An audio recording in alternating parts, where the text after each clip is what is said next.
अस्सलाम student, first year physics chapter number 2 vectors and equilibrium का। और इस वीडियो लेक्चर के अंदर हम एमसीक्यू नंबर 3 के सॉल्यूशन को सीखने जा रहे हैं। उससे पहले कहूँगा चैनल पर नए हैं तो सब्सक्राइब कर लें, वीडियो को लाइक करें और फ्रेंड्स और फेलोज के साथ शेयर करना मत भूलें।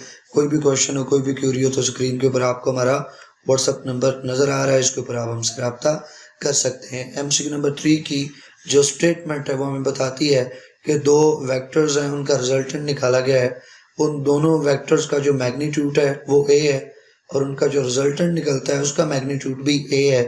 तो आप क्या करें कि इन दो वेक्टर्स के दरमियान में जो एंगल है वो कैलकुलेट करके दें। ये वेक्टर a, ठीक है, और बल्कि इसको मैं ना स्मॉल ड्रॉ कर लेता हूँ ताकि इसके मैग्नीट्यूड से फ़र्क रहे। इससे फ़र्क नहीं पड़ता, जो मर्जी आप वेक्टर को नाम दे दें। मैं इसको नाम दे देता हूँ स्मॉल a। वेक्टर a है, इसका मैग्नीट्यूड जो है वो कैपिटल A में ले लेते हैं। इस तरह वेक्टर B एक ले लेते हैं और वेक्टर B का जो मैग्नीट्यूड है वो भी A है। क्वेश्चन में ये बताया है कि दोनों वेक्टर्स का मैग्नीट्यूड जो है वो A है। ईच ऑफ मैग्नीट्यूड A, दोनों का मैग्नीट्यूड A है और इनका रिजल्टेंट जो है वो R निकलता है और जो रिजल्टेंट R है उसका मैग्नीट्यूड भी देखें तो वो भी A है। यानी दो वेक्टर्स और उनका जो मैग्नीट्यूड है तो वो तीनों का, दोनों वेक्टर्स और मैग्नीट्यूड जो रिजल्टेंट का वो सेम है। तो ये कब आता है कि दो वेक्टर्स इक्वल हो तो उनका जो आने वाला रिजल्टेंट है वो भी उनके इक्वल हो। तो एंगल कौन सा होना चाहिए? गिवन ऑप्शंस में, डिफरेंट ऑप्शंस में जो ऑप्शन डी है वो दुरुस्त ऑप्शन है। 120 डिग्री वो एंगल होना चाहिए। अब 120 डिग्री क्यों आता है, कैसे आता है, तो इसको हम सोल्यूशन में सीखते हैं। सोल्यूशन में हमने दो वेक्टर्स को ले लेना है, वेक्टर्स a और b। अगर वो दो हमारे वेक्टर्स हैं, आप इनको कोई भी नाम दे सकते थे, m n x y कुछ भी कह सकते थे। मैंने दो वेक्टर्स ले लिए a और b और उनका रिजल्टेंट r ले लिया। तो फिर एक फार्मूला लगता है, r is equal to square root of a square plus b square plus 2ab cos theta.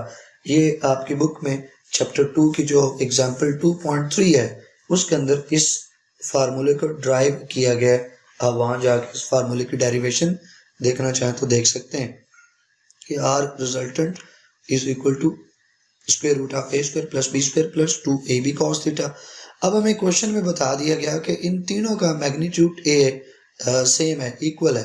a और b और r तीनों का मैग्नीट्यूड इक्वल है, तो हम कंडीशन लगा लेंगे एज गिवन दैट, यानी क्वेश्चन में बता दिया गया a इक्वल टू b और b इक्वल टू r।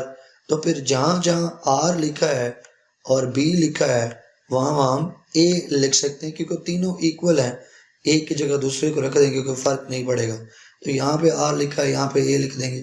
ये b है, इसको उठा के a लिख देंगे। यहाँ पे b है, इसको उठा के हम a लिख देंगे। तो चले लिख लेते हैं।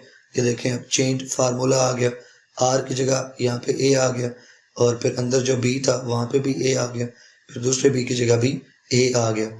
इसको मजीद सिंप्लीफाई करें, ये दो a हैं, a से मल्टीप्लाई होकर a स्क्वायर हो जाएगा। तो नेक्स्ट स्टेप में आप देखें यही कुछ आपको मिल रहा है, यहाँ पे a था और यहाँ पे a स्क्वायर हो रहा है। अब तीन टर्म्स हैं स्क्वायर रूट के अंदर, a स्क्वायर फिर प्लस a स्क्वायर और फिर plus 2a square cos theta. तीनों टर्म्स के अंदर a स्क्वायर कॉमन है, तो आप यूं कर लें कि a स्क्वायर को यहाँ से कॉमन निकाल लें। तो चले, हमने कॉमन निकाल लिया। नेक्स्ट स्टेप के अंदर अब देखें, यहाँ से a स्क्वायर बाहर चला गया, इसकी जगह 1 बच गया। यहाँ से भी a स्क्वायर पूरा जो है वो एज ए कॉमन बाहर चला गया, इसकी जगह 1 बच गया। तो आगे प्लस, और यहाँ से a स्क्वायर कॉमन हो गया तो पीछे 2 cos थीटा बच गया। अब ये स्क्वायर रूट है इन सारे फैक्टर्स का, तो जो a है, a स्क्वायर, वो बाकी पूरे फैक्टर के साथ मल्टीप्लाई हो रहा है। तो जब दो फैक्टर्स मल्टीप्लाई हो रहे हो और उनका कॉमन स्क्वायर रूट हो तो आप स्क्वायर रूट को अलग भी कर सकते हैं। यहाँ से हम a स्क्वायर का स्क्वायर रूट अलग कर देते हैं और बाकी फैक्टर का स्क्वायर रूट अलग कर देते हैं। तो नेक्स्ट स्टेप में आपको यही नजर आ रहा है, a को उसका स्क्वायर रूट के साथ अलग लिख लिया और बाकी पार्ट को उसके स्क्वायर रूट के साथ अलग कर लिया। यहाँ देखें, स्क्वायर और स्क्वायर रूट एक दूसरे को कैंसिल कर देंगे, a बच जाएगा और बाकी पार्ट उसी तरह साथ आ जाएगा। तो इधर तो r की जगह r को हमने रिप्लेस कर दिया था a से, तो लेफ्ट हैंड साइड से वो पूरा a चलता आ रहा है यहाँ तक। अब आप देखें इक्वेशन के दोनों तरफ a मौजूद है, तो ये a इस a से कैंसिल हो जाएगा। यहाँ 1 बचा, उसको उसी तरह लिख लेंगे। यहाँ जो 1 बचेगा उसको दूसरे फैक्टर के साथ मल्टीप्लाई करें तो दूसरा फैक्टर उसी तरह से हमारे पास आ जाएगा। तो देखें हमने उसको लिख लिया, यहाँ पे कैंसिल किया हमने a को, तो a की जगह 1, यहाँ पे जो 1 था उसको बाकी फैक्टर के साथ हमने मल्टीप्लाई करके बाकी फैक्टर उसी तरह से आ गया।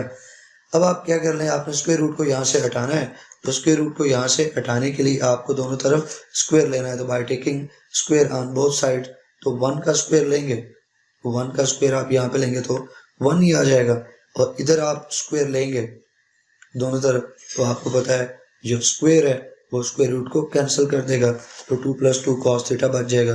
तो ये हमने नीचे लिख लिया, ये वही फॉर्म है। लेफ्ट हैंड साइड पर स्क्वायर लिया, 1 का तो 1 आया, इधर स्क्वायर लिया तो स्क्वायर और स्क्वायर रूट कैंसिल, अंदर वाले फैक्टर्स जो हैं वो टर्म्स उसी तरह 2 + 2 cos थीटा। अब इसको हम साइडें चेंज करके लिख लेते हैं, ये जो 2 + 2 cos थीटा इसको इधर ले आते हैं और 1 को राइट हैंड साइड पे कर देते हैं। तो देखिए हमने सिर्फ पोजीशन बदली है, 2 + 2 cos थीटा 1। अब अगला टारगेट क्या होना चाहिए, हमारा टारगेट अल्टीमेट तो थीटा है, बाकी सारी चीज़ों को हमने इक्वेशन को दूसरी तरफ लेके जाना है। तो पहले 2 को दूसरी तरफ लेके जाते हैं, 2 लेफ्ट हैंड साइड पे प्लस हो रहा है तो राइट हैंड साइड पे 2 जो है वो माइनस हो जाएगा, 1 - 2 लिख लेंगे। तो मैं इसको रेज कर दूँ, ये लाइनों से आपको नजर नहीं आ रहा होगा जी। तो आप देखें 2 cos थीटा = 1 - 2, ये 1 - 2 कैसे हुआ, यही 2 जो है इसको हम इक्वेशन के दूसरी तरफ लेके माइनस कर दिए, 1 - 2। अब एक में से आप -2 निकाल दें तो पीछे बच जाएगा -1, तो 2 cos थीटा इक्वल हो जाएगा -1 के, और 2 cos थीटा इक्वल टू -1 हो जाएगा। तो ये जो 2 लेफ्ट हैंड साइड पे मल्टीप्लाई हो रहा है, इसको आप इक्वेशन की दूसरी तरफ लेके जाएंगे तो ये डिवाइड हो जाएगा। इन दोनों का रिजल्ट 1 - 2 क्या आएगा, इसका रिजल्ट आएगा -1, और ये जो 2 लेफ्ट हैंड साइड पे मल्टीप्लाई हो रहा है राइट हैंड साइड पे जाके डिवाइड हो जाएगा। तो ये आपको 2 डिवाइड होता हुआ नजर आ रहा है। तो आप 1 को -1 को 2 से कैलकुलेटर से डिवाइड करें तो आंसर आएगा आपका -0.5, 0.5। अब cos थीटा जो है उसको भी हमने इक्वेशन की दूसरी तरफ लेके जाना है, तो लेफ्ट हैंड साइड पे cos जो है वो cos मौजूद है, वो जब राइट हैंड साइड पे जाएगा तो cos इनवर्स हो जाएगा। तो यहाँ आपको cos इनवर्स नजर आ रहा है, नीचे भी cos इनवर्स नजर आ रहा है। तो हमें थीटा चाहिए था लेफ्ट हैंड साइड पे, वो अकेला कर लिया। अब आप क्या करें, कैलकुलेटर से -0.5 का cos इनवर्स लें, -0.5 का cos इनवर्स लें, तो कैलकुलेटर आपको आंसर शो करेगा 120 डिग्री, तो थीटा आएगा 120 डिग्री। तो आपको याद हो तो हमने ऑप्शन जो था ऑप्शन 120 डिग्री उसी को टिक किया था। तो आपको पता चल गया कि किस तरह से क्वेश्चन सॉल्व होना है। इंशाल्लाह नेक्स्ट वीडियो लेक्चर के अंदर हम MCQ नंबर 3 को सॉल्व करेंगे। तब तक के लिए अल्लाह हाफिज़।